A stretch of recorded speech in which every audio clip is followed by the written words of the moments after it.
Welcome back to our channel study pad. আজকে আমরা আলোচনা করব অষ্টম শ্রেণীর পঞ্চম অধ্যায় নিয়ে। এই পঞ্চম অধ্যায়ে রয়েছে ঘনফল নির্ণয়। ঘনফল নির্ণয় নিয়ে এর পূর্বেই আমরা কোষে দেখি যে সমস্যাগুলি আছে সেগুলির সমাধান করেছি। যদি তোমাদের দেখার সেগুলি প্রয়োজন হয় অবশ্যই লিস্টের লিঙ্ক আমরা ডেসক্রিপশনে দেব, চাইলে সেখান থেকে দেখতে পারো। প্রথমত যখন আমরা এই ঘনফল নির্ণয় করা শিখব তার আগে আমাকে পূর্ণ ঘন সংখ্যা কি জানতে হবে, কারণ পূর্ণ ঘন সংখ্যা বা বর্গ সংখ্যা এইগুলো যদি আমি না জানি তাহলে কিন্তু আমাদের সমস্যা হতে পারে।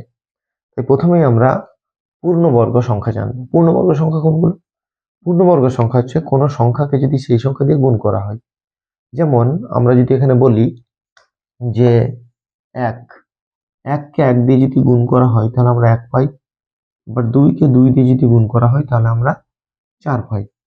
তাহলে এই একটা হচ্ছে পূর্ণবর্গ সংখ্যা, আবার এটা হচ্ছে পূর্ণ বর্গ সংখ্যা। আমরা এর মাঝে যে সংখ্যাগুলো আছে 2 বা 3 এগুলো কিন্তু পূর্ণবর্গ সংখ্যা নয়। এরপরে আবার আমরা 3কে 3 দিয়ে গুণ করে যেটা পাবো সেটা হচ্ছে 9। 9টা একটা পূর্ণবর্গ সংখ্যা। তাহলে এর মাঝে যে সংখ্যাগুলো আছে অর্থাৎ 5 আছে, 6 আছে, 7 আছে, 8 আছে, এগুলো কিন্তু পূর্ণবর্গ সংখ্যা নয়। তাহলে পূর্ণবর্গ সংখ্যা আমরা সেই সংখ্যাগুলোকেই বলবো, একই সংখ্যাকে অর্থাৎ সেই সংখ্যাকে সেই সংখ্যা দিয়ে গুণ করে যেটা পাবো সেটা হচ্ছে পূর্ণবর্গ সংখ্যা। তাহলে পূর্ণবর্গ সংখ্যা জানার পর আমাদের জানতে হবে পূর্ণ ঘন সংখ্যা কি। এই পূর্ণ ঘন সংখ্যা মানে হচ্ছে বর্গ মানে হচ্ছে 2 বার গুণ করছি, তাহলে 2 বার গুণ করছি। তাহলে পূর্ণ ঘন মানে হচ্ছে আমরা 3 বার গুণ করব, অর্থাৎ এখানে এক গণিত এইগুলোর ক্ষেত্রে আমরা কি করব পূর্ণ ঘনর ক্ষেত্রে। তাহলে এখানে আবার যদি একটা আমরা এক দিই তাহলে এটা হয়ে যাচ্ছে 1, কারণ 3টে গুণফলের 1। আবার যদি 3টে 2 গুণ করি তাহলে হচ্ছে 8, 3টে 3 গুণ করি তাহলে হচ্ছে 27, 3টে 4 যদি গুণ করি তাহলে হচ্ছে 64। তাহলে এগুলো সবই হচ্ছে পূর্ণ ঘন সংখ্যা। পূর্ণ বর্গ সংখ্যা বারবার বলছি, পূর্ণ ঘন সংখ্যা কতবার দেখো 3 বার করে গুণ করতে হচ্ছে, তাই না? তাহলে এই 3 বার করে সংখ্যাগুলো গুণ করার পর যে সংখ্যাটা পাচ্ছি এরকম করে 1-এর হলো, 2-এর হলো, 3-এর, 4-এর, 5-এর, 6-এর, 7-এর পরপর কিন্তু এরকম অনেক সংখ্যাই আমরা পাই। তাহলে যখন আমাকে কোনো পূর্ণ ঘন সংখ্যা বের করতে বলবে তখন আমরা কিভাবে বের করব, বের করছি। এবার যদি ঘনফল নির্ণয় করতে দেয়, এই চ্যাপ্টারটা ঘনফল নির্ণয়ের, তাহলে ঘনফলগুলো আমরা কিভাবে নির্ণয় করব। যদি আমাদের পূর্ণ ঘন সংখ্যা বের করার পর আমাদের ঘনফল নির্ণয় করতে দেয়, ধরে নাও এখানে আছে ধরে নাও 125, এর ঘনফল নির্ণয় করতে বলছে। তাহলে 125কে প্রথমত আমরা ভাঙব। 125কে ভাঙলে কত হবে? 3টে 5 হচ্ছে, 5 গুণিত 5 গুণিত 5। এই যে 3টে 5 হলো, তার মানে এই 3টে 5-এর আমরা কি বলেছি 3টের মধ্যে একটা, তাই না? 3টে 5 আছে, তাহলে 3টে 5-এর মধ্যে একটা, তাহলে এর ঘনফল কত হচ্ছে 5। তাহলে 125-এর ঘনফল হচ্ছে 5। তেমনি যদি 1-এর দেয়, 1-এর ঘনফল একই হবে। যে 8-এর ঘনফল দেয় তাহলে 8, 8 মানে কত হচ্ছে 3টে 2, 3টে 2, তাহলে এই 3টে 2 এর জন্য কটা একটা 2 হবে। বর্গমূলের ক্ষেত্রে আমরা কি করছিলাম, উৎপাদকে বিশ্লেষণ করে আমরা জোড়া জোড়া অর্থাৎ রুটের ভেতরে যতগুলো থাকতো এগুলো তো রুটের ভিতরে, এগুলোর ক্ষেত্রে আমরা মনে করো 25, তাহলে 25-এর বর্গমূল আমরা হচ্ছে √25 মানে হচ্ছে 5 গুণিত 5, দুটোর মধ্যে একটা বেরোবে বর্গ চিহ্ন থাকলে, তখন সেটার মান হবে √25-এর মান হয়ে গেল 5। তাহলে এই ক্ষেত্রে আমরা কি করব, এটা এখানে আমরা কি কত থাকবে 3 থাকবে, ঠিক আছে? এটা পূর্ণঘন বের করছি। তাহলে 2 তো আমরা বর্গমূলের চিহ্ন মানেই আমরা এখানে কিছু নাই মানে 2 থাকবে। এরপর যদি 3 থাকে তাহলে আমাকে 3টের মধ্যে একটা বের করতে হবে। খুব সহজেই কিন্তু এটা শেখা যায়, ঠিক আছে? এখানে একটা গল্প তোমাদের বলি, যেটা তোমরা বইয়েও পাবে, দেখবে যে তোমাদের বই আছে দেখবে 52 পাতায়, 51 এবং 52 পাতায়। এখানে হার্ডি রামানুজম সংখ্যা বলা হয় একটি সংখ্যাকে। এই 1729, এই সংখ্যাটির পিছনে একটা গল্প আছে, ঠিক আছে? কত বললাম 1729। এই যে 1729 বলছি, এই 1729 কি করে হলো বা 1729 এই হার্ডি রামানুজম সংখ্যা কেন বলা হচ্ছে, হার্ডি রামানুজম কে, এগুলি আমাকে জানতে হচ্ছে, ঠিক আছে? তাহলে এখানে দেখো তোমাদের 52 পাতাটা যদি বের করো, তোমাদের যে বই আছে পাঠ্যপুস্তক আমাদের গণিত প্রভা, অষ্টম শ্রেণীর গণিত প্রভা।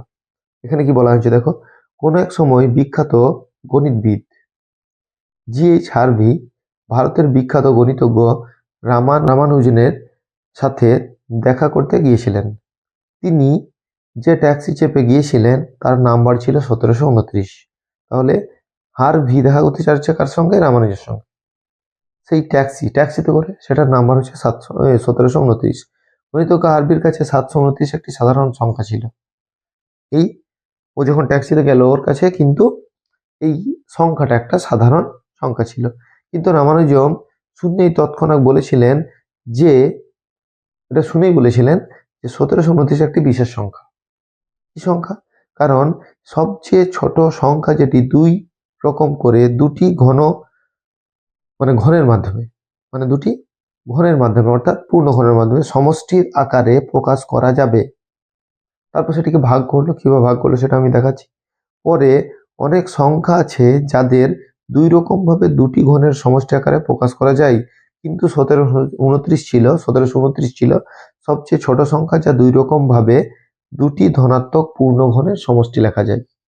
তাহলে এই 1729কে দুটি, তাহলে যখন হার্ভি এলো তখন কিভাবে বললো এটা একটা সাধারণ সংখ্যা, কিন্তু রামানুজম এটাকে বিশেষ সংখ্যায় পরিণত করলো যে দুটো পূর্ণ ঘন সংখ্যা, মানে ধরে নাও এখানে 1 কিউব আর 12 কিউব, 1 কিউব এবং 12 কিউব। এই 1 কিউব আর 12 কিউব কি হচ্ছে? 1 কিউব মানে হচ্ছে 1 আর 12 কিউব মানে হচ্ছে 1728। দুটো যোগফল হচ্ছে 1729। এটাই বলেছে যে দুটি সংখ্যার পূর্ণ ঘন করলে তার সমষ্টি পূর্ণ ঘন করলাম, অর্থাৎ 3 বার গুণ করলাম। 1 কে 3 বার গুণ করলে 1ই হয়, আর 12 কে 3 বার গুণ করলে 1728 হয়। দুটোর যোগফল কত? 1729। আরেকটি বলেছে, আরেকটি হচ্ছে 1729 আরেকটি সংখ্যা আমরা এখানেই লিখব। একটি হচ্ছে যে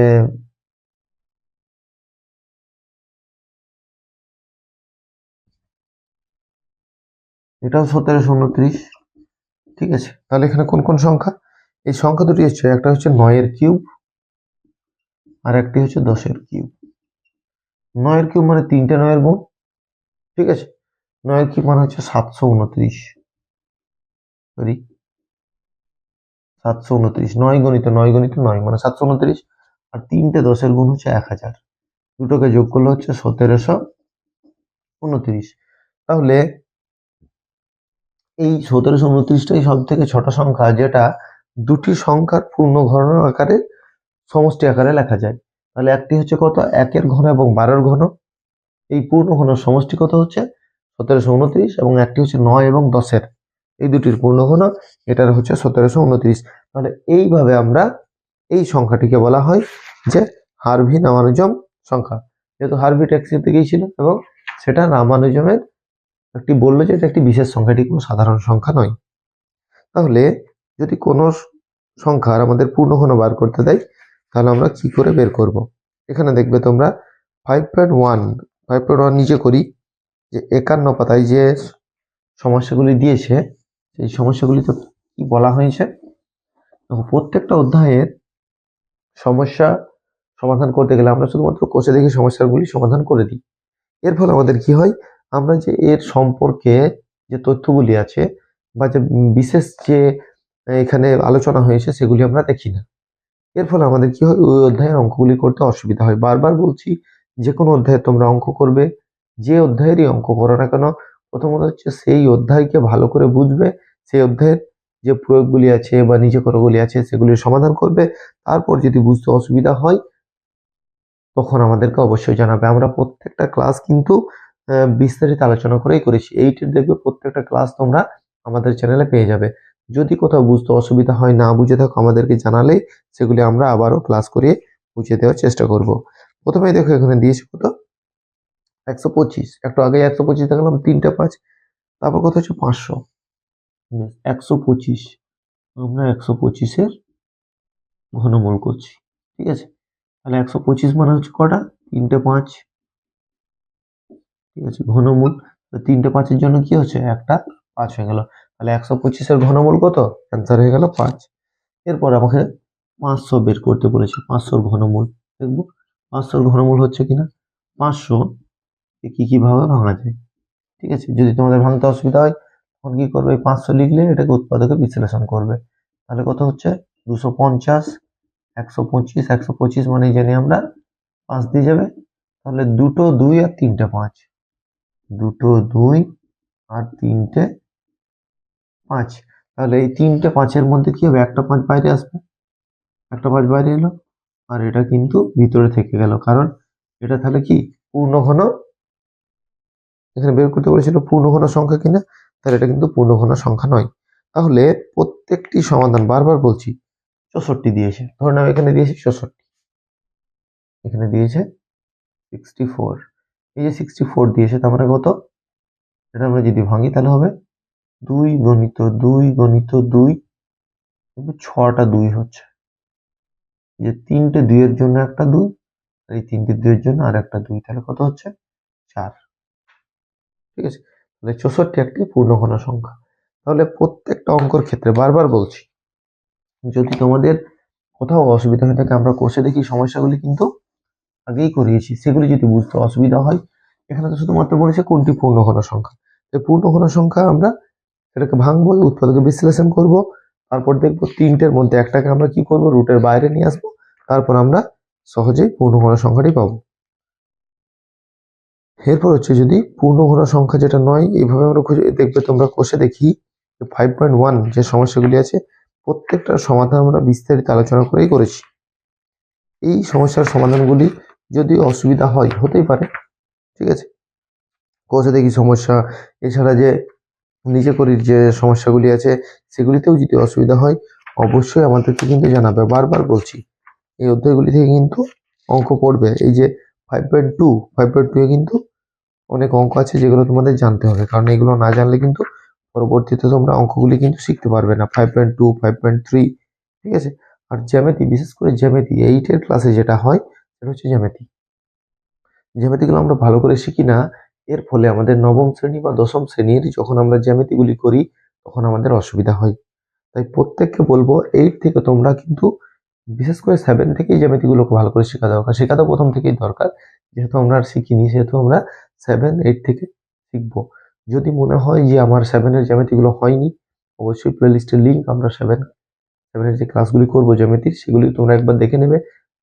শুধুমাত্র একবার করে দেখলেই তোমরা পেরে যাবে, এমন কোনো কঠিন ব্যাপার নয় যে তোমরা পারবে না। তাহলে ঘনফল বা পূর্ণ ঘন সংখ্যা নিয়ে আলোচনা করলাম, রামানুজম সংখ্যা আর রামানুজম সংখ্যা নিয়ে আলোচনা করলাম। এইগুলি তোমাদের যদি কোথাও অসুবিধা হয় বা বুঝতে না পারো আমাদেরকে অবশ্যই জানাবে, আমরা আবারও তোমাদের ক্লাস করিয়ে দেওয়ার চেষ্টা করব। বারবার বলছি, অষ্টম শ্রেণীর প্রত্যেকটা অধ্যায়ের যে আলোচনা, বিষয়ভিত্তিক আলোচনা এবং সমস্যার সমাধান করা হয়েছে, তোমরা বুঝতে না পারলে সেগুলি আমাদেরকে জানাবে এবং সেগুলি নিয়ে আমরা আবারও ক্লাস করিয়ে দেওয়ার চেষ্টা করব। বিশেষ করে যে যে অঙ্কগুলি তোমরা বুঝতে পারবে না সেই অঙ্কগুলি অবশ্যই আমাদেরকে জানাবে, শুধুমাত্র সেই অঙ্কগুলি নিয়েই আবার ক্লাস করাবো। এছাড়াও আমাদের অন্যান্য বিষয় নিয়েও পরবর্তীতে আলোচনা হবে।